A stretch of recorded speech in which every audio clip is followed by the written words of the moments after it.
Everyone, welcome back. सो हम आज Python का नेक्स्ट लेक्चर देखने जा रहे हैं। सबसे पहले हमने यहाँ पर एक प्राइम का एक कोड लिखा है। प्राइम नंबर है कि नहीं वो चेक करेंगे। हमने एक यूज़र से इनपुट करवाया है नंबर। अच्छा, आपने इन प्रोग्राम्स को रन करके देख लीजिएगा, क्योंकि ये मैंने खाली ऐसे लिखे हैं, अभी मुझे कुछ पता नहीं है। तो एक बार आप रन करके देख लीजिएगा, हो सकता है कोई राइटिंग एरर आ जाए। जैसे मुझे तो एक तो दिख गई, इफ़ के बाद में जो इफ़ कंडीशन होती है उसके बाद में कॉलन आता है, जो मैंने इसमें नहीं लगाया है। ठीक है, वैसे इसमें एक ही प्रोग्राम है। Num is equals to int input enter the number. Number आपको एंटर करवाना है। फैक्ट हमने एक ले लिया है, फैक्ट को हमने 0 इनिशियलाइज कर दिया है। यहाँ पे हमने फॉर लूप लगाया है जो कहता है for i in range 1, num plus 1। Num plus 1 क्यों चलाया हमने लूप को? क्योंकि जो लूप होता है, अगर हमने 10 तक डिफाइन किया है तो वो 9 टाइम यानी एक माइनस करके चलता है। अगर हमको एग्जैक्टली उस नंबर तक चलाना होता है तो हमें नम प्लस 1 लिखना होगा, कॉलन लग जाएंगे उसके बाद में। इफ़ की कंडीशन लिखी है, इफ़ नंबर इज जो भी नंबर आपने एंटर किया है अगर वो आई से डिवाइड हो रहा है, इक्वल्स टू 0 हो रहा है, यहाँ पे भी कॉलन आएगा। ठीक है, उसके बाद में fact is equals to fact plus 1। तो जो फैक्ट है वो हमारा फैक्ट प्लस 1, यानी फैक्ट जो है उसकी वैल्यू 1 से इंक्रीज हो जाएगी अगर फैक्ट इक्वल्स टू 2 आ गया। क्योंकि यहाँ पे कंडीशन आप चेक करोगे तो 2 के लिए आपको नहीं शो कर रखी होगी, इसीलिए अलग से हमने कंडीशन लिखी है। अगर फैक्ट जो भी है वो हमारा 2 हो जाता है तो ये प्रिंट कर, क्योंकि 2 एक प्राइम नंबर है हमको पता है, तो प्राइम नंबर इज प्राइम तो प्रिंट हो जाएगा अगर फैक्ट हमारा 2 आ रहा है तो। नहीं तो आप प्रिंट करवा दो कि वो प्राइम नंबर नहीं है। तो आपको बात समझ में आ गई होगी। देखिए साइड में मैंने थोड़ा ड्राई रन किया है, वो जो fact is equal to fact into i वाला लूप कैसे चल रहा है। जो फैक्ट की वैल्यू है वो बार बार चेंज होती जाएगी। फैक्ट की वैल्यू इनिशियली जैसे मानते हैं 1 है, आई की वैल्यू 1 है, 1 इंटू 1 वो 1 आएगा जो फैक्ट में स्टोर हो जाएगा। नेक्स्ट में क्या होगा, 1 जो भी फैक्ट की वैल्यू अब है वो है 1 इंटू आई की वैल्यू इंक्रीज हुई which is 2 is equals to 2 हो गया, वो जाके स्टोर हो जाएगा। इस तरीके से पूरा लूप चलता जाएगा। ठीक है, अब आते हैं variables. Variables are containers of storing data. ये काइंड ऑफ जैसे हमारे किचन में बहुत सारे डिब्बे होते हैं, उनको आप वेरिएबल्स की तरह समझिए। ये कंटेनर्स होते हैं जो डेटा को स्टोर करते हैं। ठीक है, डेटा कोई भी टाइप की हो सकती है। ठीक है, unlike other programming language Python has no command for declaring a variable. अब जैसे क्या होता है, बाकी जो लैंग्वेजेस होती है जैसे सी आपने पढ़ी होगी तो उसमें हमें क्या लिखना होता है, इंट, मतलब हमको बताना है कि ये इंटीजर टाइप का है, फ्लोट टाइप का है। बट इन पाइथन क्या आपने कभी ऐसा करते हुए देखा है कि मैं बता रही हूँ? नहीं, हम उसको सिर्फ तब बताते हैं जब वो कंफ्यूज ना हो। ठीक है, जब भी इनपुट ले रहे होते हैं, नहीं तो वो खुद समझ जाता है जो पाइथन है। ठीक है, अब नेक्स्ट पॉइंट क्या है, a variable is created the moment you first assign the value to it. Variable तभी क्रिएट हो जाता है उसी मोमेंट पर जब आप कोई भी वैल्यूज़ को असाइन करते हो। ठीक है, इन सी, जावा और सम अदर प्रोग्रामिंग लैंग्वेज, जो सी होती है, जावा होती है, ऐसी अलग अलग प्रोग्रामिंग लैंग्वेजेस होती है। वेरिएबल इज एन आइडेंटिफायर, तो उसके अंदर वेरिएबल जो होता है वो एक आइडेंटिफायर होता है और a name connected to the memory location. वो नेम जो होता है मेमोरी लोकेशन से कनेक्टेड होता है, पर पाइथन में ऐसा नहीं होता। पाइथन में बेसिकली मैं आपको थोड़ा सा एक्सप्लेन करती हूँ। बाकी प्रोग्रामिंग लैंग्वेज में क्या होता था कि जैसे हमने ए को असाइन किया है 20 लेट से, ठीक है, तो क्या होता था, जो मेमोरी है मेमोरी के अंदर ए जैसे नाम का कंटेनर बनता था, उसके अंदर 20 स्टोर होता था और उसका कोई एड्रेस होता था। राइट, वो उस एड्रेस के ऊपर वो उस काइंड ऑफ घर होता है, यानी कि वो प्लॉट है, वो प्लॉट किसी के नाम पर है, उसके अंदर कौन रहता है वो डिफाइन कर सकता है, वो यूज़र डिफाइन होता है। राइट, ये चीज़ होती है। बट पाइथन में क्या होता है, जो वैल्यू होती है, लेट्स से 20 जो वैल्यू है वो उसको स्टोर करता है, जो भी लोकेशन है, मतलब उसको ये याद, उसको 20 के नाम से होता है, उसको ये नहीं होता कि इसका नाम क्या था, वो उसके बेसिस पे नहीं होती। यानी कि डायनेमिक इन नेचर होती है हमारी पाइथन। ये आपने बहुत बार सुना होगा, डायनेमिक इन नेचर होती है। तो पाइथन हमारी डायनेमिक इन नेचर होती है। That is why we don't, यहाँ पे हमें कुछ भी स्पेसिफाई करने की ज़रूरत नहीं होती है। अब आगे देखते हैं लोकल वेरिएबल्स। लोकल वेरिएबल और ग्लोबल वेरिएबल आपको थोड़ा बहुत तो पता होगा। लोकल वेरिएबल एक पूरा एक जो छोटा सा पार्ट होता है उसी में यूज़ किया जा सकता है। इसको हम एग्जाम्पल से समझते हैं। हमने यहाँ पे एक डेमो लिया है, ठीक है, a इज इक्वल टू 10 हमने कर दिया है, उसके बाद में हमने प्रिंट करवाया a को, फिर हमने उसको कॉल कर दिया। ये आप बस समझ रहे हैं, हमने जो डेफ डेमो बनाया वो एक फंक्शन था, उसके बाद में a इज इक्वल टू 10 जो दिया वो लोकल वेरिएबल था, फिर जो हमने डेमो और पैरेंथेसिस लगाए हैं वो हमने यहाँ पे फंक्शन को कॉल कर लिया है। तो अब क्या होगा, ये तो एक उस लोकल वेरिएबल के अंदर है, तो आउटपुट जो है जो यानी कि प्रिंट a की वैल्यू 10 प्रिंट हो जाएगी क्योंकि एक लोकल वेरिएबल है। The variable which are declared inside a function, वो वेरिएबल जो एक फंक्शन के अंदर डिक्लेयर होते हैं उनको हम लोकल वेरिएबल कहते हैं। जो स्कोप होता है लोकल वेरिएबल का वो थोड़ा लिमिटेड होता है, यानी कि आप उसको उस लिमिट के बाहर नहीं यूज़ कर सकते। To that function where it is declared, the local variable is available only in the function, not outside the function. Local variable खाली उसी function में available होता है, उसके बाहर वो available नहीं होता है। ये बहुत सिंपल सी बात थी, हम इतनी बार पढ़ के आ रहे हैं तो शायद ये क्लियर हो गया होगा। यहाँ पर हम एक और एग्जाम्पल देखते हैं। डेफ डेमो में हमने b की वैल्यू स्टोर करी है, यानी कि डेफ डेमो पैरेंथेसिस के अंदर b लिख रखा है, ये लोकल वेरिएबल हो गया, यानी कि एक फंक्शन हो गया। a को हमने 10 वैल्यू असाइन कर दी है, फिर हमने कह दिया कि सम करो, एक ऑपरेशन परफॉर्म करो, एडिशन करना है आपको a प्लस b में, ठीक है। हमने b की वैल्यू अभी डिक्लेयर नहीं करी, हमने खाली a की वैल्यू डिक्लेयर करी है, वो जो कि 10 है। फिर हमने कहा उस सम को जो भी सम आए उसको प्रिंट कर दो। फिर हमने नीचे क्या किया, जो फंक्शन कॉल में हमने देखो डेमो के अंदर जो पैरेंथेसिस है उसके अंदर हमने 50 दे दिया, और देखिए ऊपर वाले से कंपेयर करें आप समझ जाएंगे b की वैल्यू हमने 50 दे दी है। तो आउटपुट में 10 प्लस 50 60 हमारा प्रिंट हो जाएगा। अब ग्लोबल वेरिएबल पे आते हैं। आखिर ग्लोबल वेरिएबल क्या होते हैं, जो फंक्शन के बाहर भी यूज़ किए जा सकते हैं पूरे उसमें, उसको हम ग्लोबल वेरिएबल कहते हैं। अब देखते हैं इसको एग्जाम्पल से समझते हैं। x इज इक्वल टू 100 दे रखा है, ये एक ग्लोबल वेरिएबल है, हमने ग्लोबल ही डिफाइन कर दिया कि x की वैल्यू 100 रहेगी। फिर हमने एक फंक्शन बनाया है def my function parenthesis y की वैल्यू दे दी, जो अब देखिए उस फंक्शन के अंदर, देखिए वो हमने फंक्शन के बाहर x की वैल्यू डिफाइन करी तो वो तो ग्लोबली हो गया। अब किसी फंक्शन के अंदर यानी कि y की वैल्यू हमने 200 दे दी तो वो लोकल वेरिएबल हो गया। फिर हमने x को प्रिंट करवाया, y को प्रिंट करवाया। x क्या था हमारा ग्लोबल वेरिएबल था, y हमारा क्या था लोकल वेरिएबल था।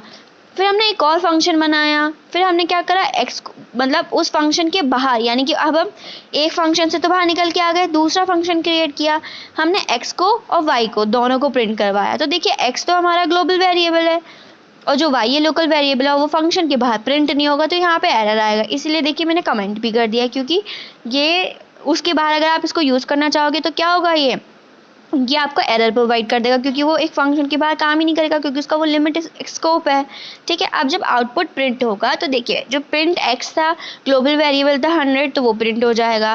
फिर फंक्शन के अंदर ही हमने y को प्रिंट करने का कमांड दिया है, तो ऑब्वियसली वो 200 को भी प्रिंट कर देगा। फिर दूसरे फंक्शन के अंदर प्रिंट x बोला, यानी कि ग्लोबल वेरिएबल है, तो वो भी प्रिंट हो जाएगा। अगर आप y को प्रिंट करने को बोलोगे तो वो प्रिंट नहीं करेगा, ठीक है।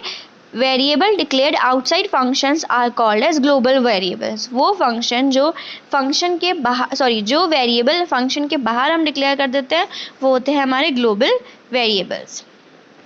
ऑपरेटर्स क्या होते हैं? An operator in Python is a symbol और कीवर्ड। ऑपरेटर कोई सिंबल या कोई कीवर्ड है जो परफॉर्म करता है स्पेसिफिक ऑपरेशन ऑन वन और मोर ऑपरेंड्स। एक से ज़्यादा ऑपरेंड्स के ऊपर जब ऑपरेशन परफॉर्म करते हैं उसको हम ऑपरेटर्स बोलते हैं।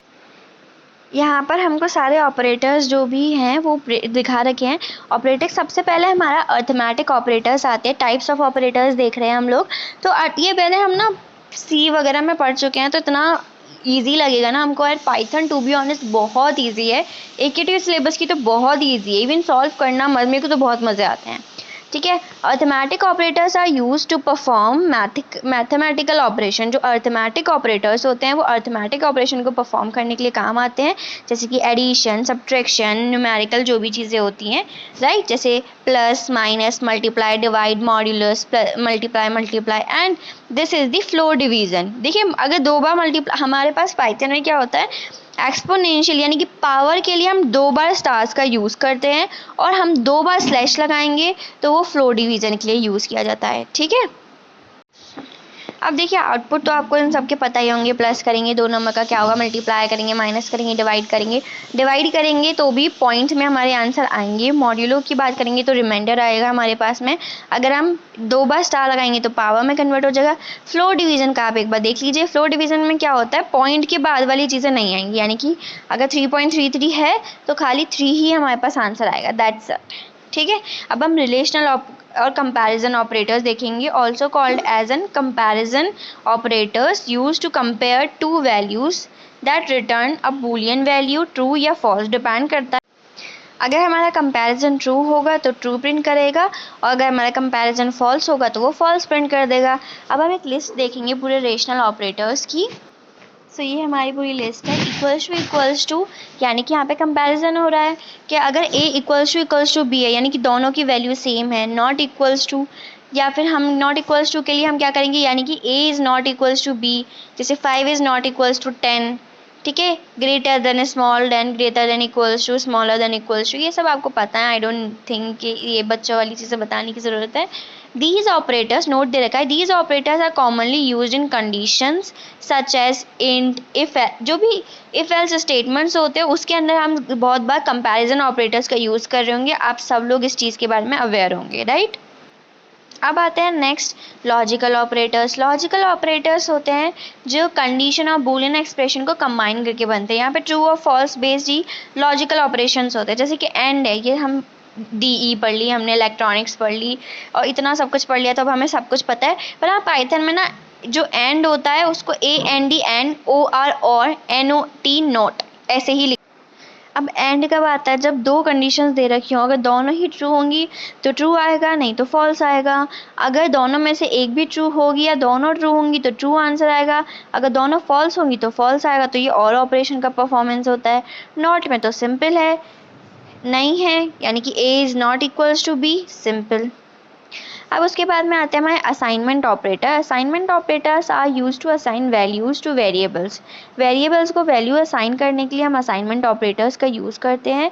We can also be use, इसको अपडेट करने के लिए भी हम यूज़ करते हैं, पॉप असाइन करने के लिए हम यूज़ करते हैं ताकि जो भी the result to be same variable, right.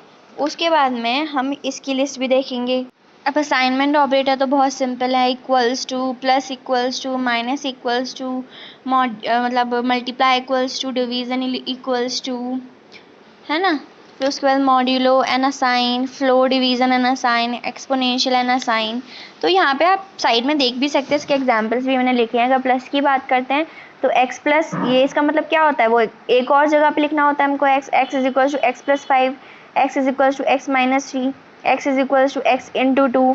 इस तरीके से बाकी सारी चीज़ हो जाएंगी। आई थिंक कोई प्रॉब्लम नहीं आएगी। Still if you have any doubt late me know, I will just clear it. उसके बाद में आते हैं बिटवाइज ऑपरेटर्स।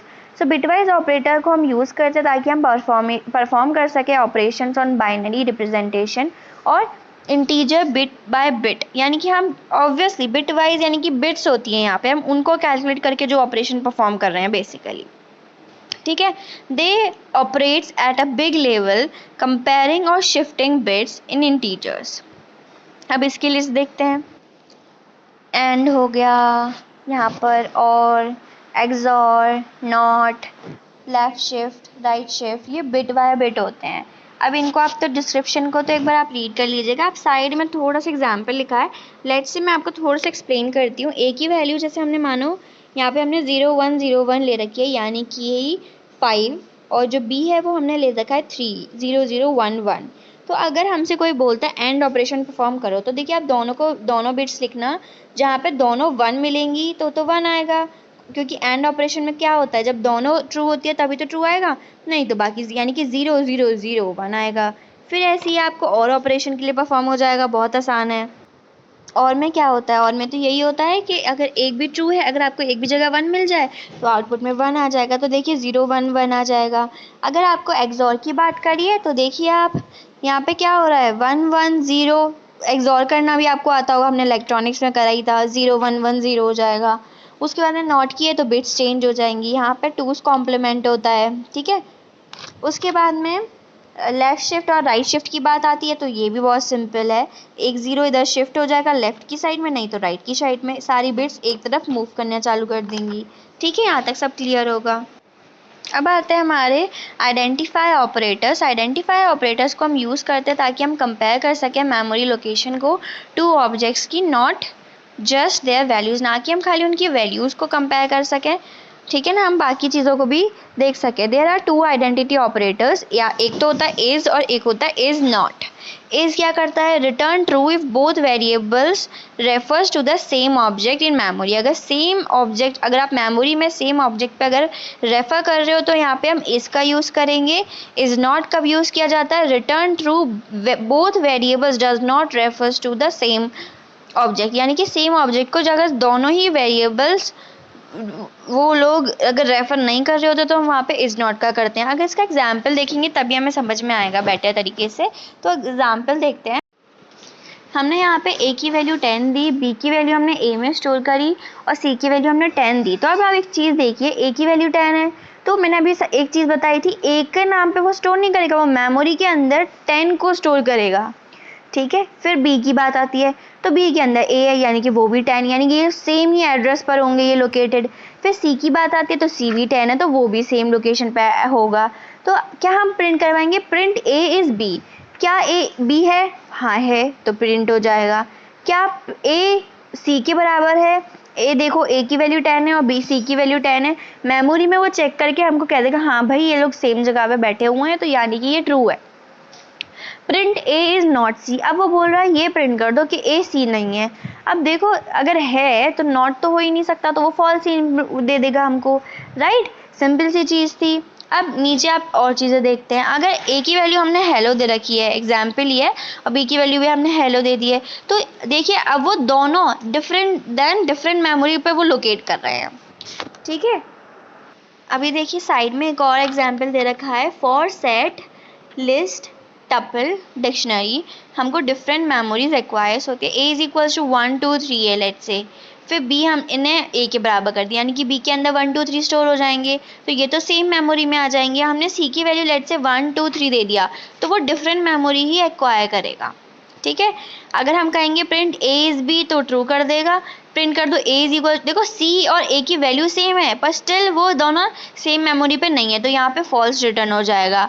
फिर कह दो print A is equals to C, हाँ देखो भाई बराबर तो हैं क्योंकि इनकी वैल्यूज़ को चेक करेगा। जब ये कंडीशन वो पूछी जाएगी तो वो चेक करेगा इनकी वैल्यूज़ सेम है कि नहीं, हाँ उसको मिल जाएगा ये कंडीशन सेटिस्फाई हो रही है तो वो ट्रू प्रिंट कर देगा। यहाँ तक तो क्लियर हो गया होगा शायद। अब आते हैं मेंबरशिप ऑपरेटर्स पे। तो membership operators are used to test whether a value is present in a sequence like a string, list, set, tuple, dictionary. वो ये चेक करता है क्या वो वैल्यू जो है वो प्रेजेंट है क्या इस सीक्वेंस में। अब सीक्वेंस तो ये सारी चीज़ें होती हैं। There are two membership operators, एक होता है इन और दूसरा होता है नॉट इन। तो रिटर्न ट्रू, इनमें क्या होगा वो ट्रू रिटर्न कर देगा value if the value is found in sequence. अगर सीक्वेंस के अंदर उसको वैल्यू मिल जाएगी तो वो ट्रू प्रिंट कर देगा। अगर वो अब जो नॉट इन है वो क्या कहना चाह रहा है, return true if the value is not found in the sequence. अगर सीक्वेंस के अंदर वैल्यू हमें नहीं मिलेगी तो वो क्या करेगा, हमको ट्रू रिटर्न कर देगा। अब देखो जैसे हमने एक एग्जाम्पल लिया, हमने एक वो बनाया है जिसमें रेड ब्लू ब्लैक हमने 3 चीज़ें दे रखी हैं। हमने कहा कि प्रिंट कर दो भाई कि ब्लैक इन ए, क्या ए के अंदर ब्लैक है वो चेक करेगा, हाँ है तो वो ट्रू प्रिंट कर देगा। उसके बाद हमें दूसरी कंडीशन चेक करनी है कि प्रिंट कर दो क्या वाइट ए के अंदर है।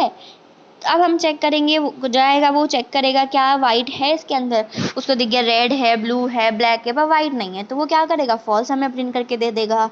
अब एक और एग्जाम्पल दे रखा है, A is equal to hello welcome to Aligarh. Let's say हमने हेलो करके कहा कि चलो वेलकम टू अलीगढ़, ठीक है। प्रिंट टू इन ए। अब देखिए इसमें क्या है, उसको टी ओ अगर कहीं भी मिल गया पूरी स्ट्रिंग के अंदर, उसको टी ओ, एक्चुअली वो था टॉप टी ओ पी, पर उसको टी ओ भी मिल गया यानी कि वो सीक्वेंस उसको मिल गया साथ में लगा हुआ, तो वो ट्रू प्रिंट कर देगा। खाली अगर मैं सर्च करती कि सर्च कम वेल WEL तो वो कह देगा हाँ ट्रू ये प्रेजेंट है इसके अंदर, तो ये बात सही है।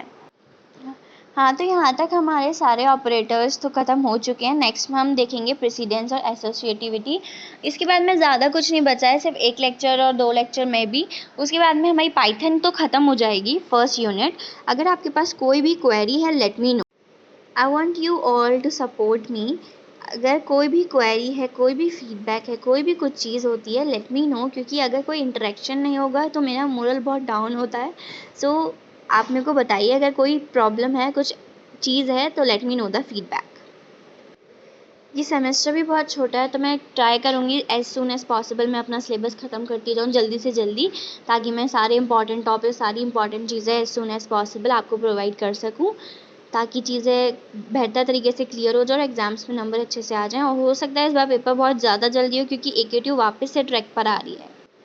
आपको किसी पर्टिकुलर सब्जेक्ट, कोई भी पर्टिकुलर यूनिट की अगर वीडियो चाहिए, तो वो भी मुझे इन्फॉर्म कर सकते हैं आप लोग।